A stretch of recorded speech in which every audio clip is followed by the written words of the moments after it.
want to talk about one phenomenon I noticed. Is something related to the U.S. politics. So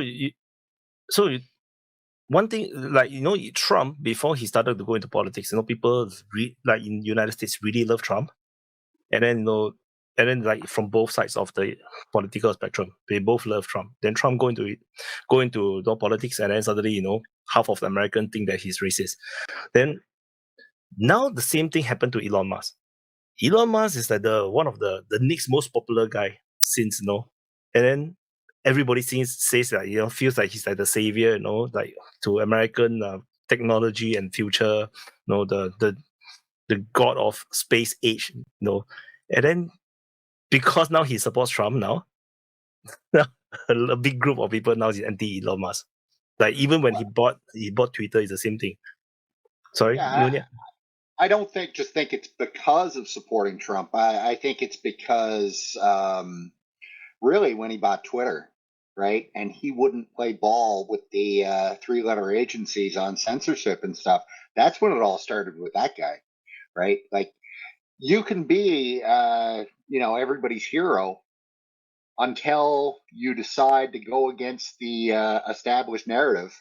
And then you'll crash pretty quickly. So this is just another example of him going off script and them trying to, politely correct him, shall we say. So that's all I see. So with Elon Musk, like so many people, it's a lot of it is protecting themselves, right? That if you are a billionaire in Western countries and you are liberal, it's very, very difficult. Because with liberals, they expect you to do the right thing all the time. They expect you to protect the animals. They expect you to protect people from cancer. They expect it's very difficult. And once one of your secretary from 20 years ago says you touched her ass, then you're done, right? So what most of these guys do is that they will change to conservative, and then the conservative population will protect them. We have seen the same with Russell Brand, right? The guy now is talking about Jesus and God, that dude, but he wants to protect himself because they're coming after him for the RAPE charges in the UK, right? I don't want your channel to be demonetized, but don't worry. No, just now, Prata already says raper or sky raping or something like that. So like, it's already gone. So he's doing that to protect himself, which makes a lot of sense. Even I saw what's his name? Even people like Ice Cube, the moment they were getting questioned by liberals about the lyrics of their songs are demeaning to women, you saw them pivot a little bit to the right, because you can't be protected on the other side at all. Like the moral expectations or the pretense of moral expectations are just too high. And if I was Elon Musk, I would do the same. But, and this is something I was talking to Mehdi the last time about it, you can't assume that the guy is against the system. Why? He's the biggest monetary beneficiary of that system. Think about it. He what, like, was it 2023? He made like, I don't know, $38 billion from government contracts. So if they wanted him out, if they hated him, he would be out. But he's smart. He knows how to balance himself, but to protect himself from the petty elite of liberals, especially in Remember, he rose through Silicon Valley with those tech liberals. But he was all liberal with them. But then now when he became the richest man, he's like, no. These guys, they can't protect me, But he wasn't liberal. Them. You need them, huh? He wasn't liberal before. He didn't have any. One of his he didn't. One of his kids is actually trans too. Like converted the sex. Yeah. Elon Musk. Yeah. Oh, yeah. He wasn't liberal. He wasn't political at all until he wasn't. But he was part of the crowd. He was following. Mm-hmm. You're not going to get those loans from Silicon Valley banks and donors and everything he did to build the companies he built. You can't be at PayPal and talking bad about immigrants, they'll kick you out. So at that time he had to be whatever he was, but then now, this is what he's doing. These are smart people. Like, if he owns Twitter and the first thing he'll go right now and start tweeting some BS about Israel, he's gonna kick you out so quickly.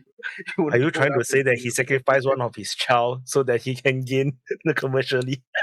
He said, "Child, I you say, shall not be trans." Well, I say it a little bit My point is, differently. these things are complicated. My point is, these things are complicated. well, No, For the it- greater good. two things that characterizes Elon Musk and Trump. They don't pay for advertising. Media form our opinion, our feeling, how they're perceived. How we perceive them from media. What we see on our own news or what we can gather. But two things is, I mean, those two people don't pay for their advertising. They talk, they use different advertising, peer to peer, right? Self grandization and so on. So giving sparking imagination. Let's fly to Mars. Let's start a colony. That's sparking imagination, right? That's a way of advertising. How the Trump advertises by first he started with Obama's birth certificate. The most stupid most stupid sentences in order to be talked about, and they say any PR is good PR, either negative or positive. It doesn't matter. It's good PR still because you talk about it. So he gets advertising by saying stupid shit. So everybody talks about it, how stupid it is, right? And Elon Musk gets really good products and gets good ideas that he works on it and develops it. He doesn't pay for advertising. So the media that lives off of advertising, of oil industry, of the lawyer industry. I mean, so many industries live off of it. Car industry pays a lot of advertising, right? And oil, especially those two pharmaceuticals. Okay, he's not there, but Elon Musk doesn't pay advertising. He maybe pays people to talk about it, like on YouTube, on new social media, maybe, but I haven't heard. But people just genuinely believe in that technology that's really advanced comparing to anything else. So people advertise it themselves. Good news, talking about good information, right? That's how. While media, they want to force him to start paying for advertising. So they criticize all the products, like, oh, EVs are burning all this, burning all shit, people, in accident and all of that. They try to force him, and if he starts paying for advertising, they'll change the tune.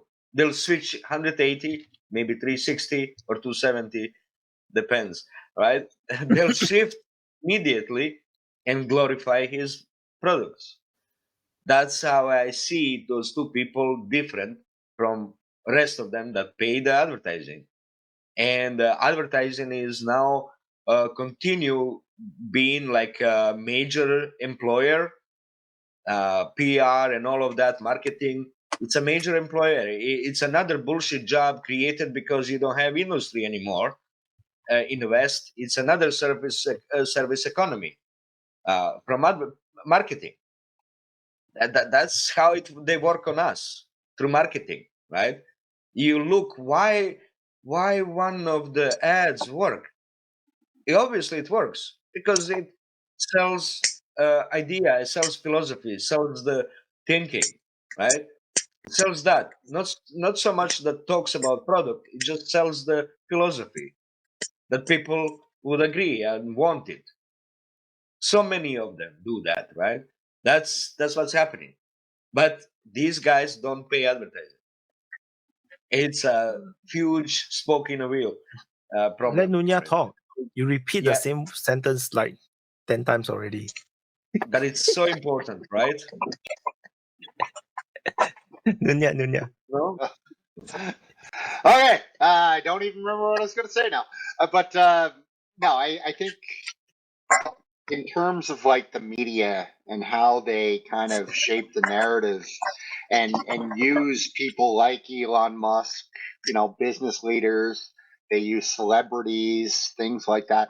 I mean, as a case study, look no further than like Greta Thunberg, that Swedish girl. Remember back in the day, 5 years ago, she was like the climate change poster child, and now she rips out a few tweets against Israel, and all of a sudden, like that, she's the Antichrist overnight, right?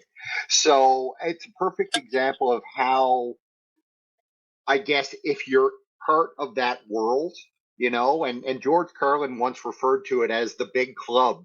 And he said, it's a big club and you ain't in it. And I'm not in it either. And basically what he was saying was the elites who are part of the big club, you're privileged to be a member of that big club. And hence you need to toe the line on what the big club is telling you to toe the line with. And if you deviate from that, well, you get kicked out of the big club really quickly.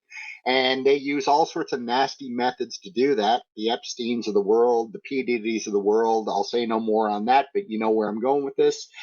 They use a lot of coercion, and they use the media as a tool to destroy people who go counter to the narrative, particularly if they're counting on you to be part of that narrative.